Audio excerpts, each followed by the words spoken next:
Eh bien les amis, pendant que notre Mac national joue aux stratèges militaires et que l'Union européenne s'enfonce dans les sanctions à répétition, eh bien Trump, lui, avance et il avance bien. Il protège ses intérêts.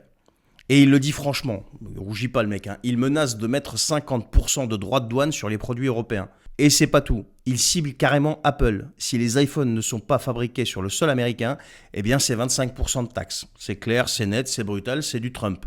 Alors, il n'y a pas de longue conférence, pas de grand discours sur l'avenir de l'Europe ou je sais pas quoi, c'est juste du business, de la stratégie, du concret. Trump pose ses conditions, les pays suivent derrière. Les entreprises, eh bien, elles s'adaptent.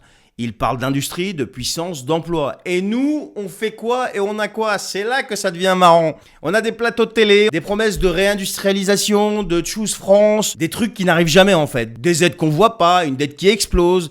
Et on se couche devant Bruxelles pendant que les autres, eh bien, ils imposent leurs règles, tout simplement. Trump, en déplacement, il signe pour 1200 milliards. 1200 milliards dans les pays du Golfe. Il impose le respect, t'as beau l'aimer ou ne pas l'aimer. Le mec, il rentre aux États-Unis, les valises pleines. Nous, qu'est-ce qu'on fait? On court après les deals en suppliant qu'on nous prenne au sérieux, en essayant de grappiller des miettes et à la fin, eh bien, on paye tout plus cher. Voilà. Heureusement qu'on a quand même un Mozart de la finance à la tête de notre pays, quoi.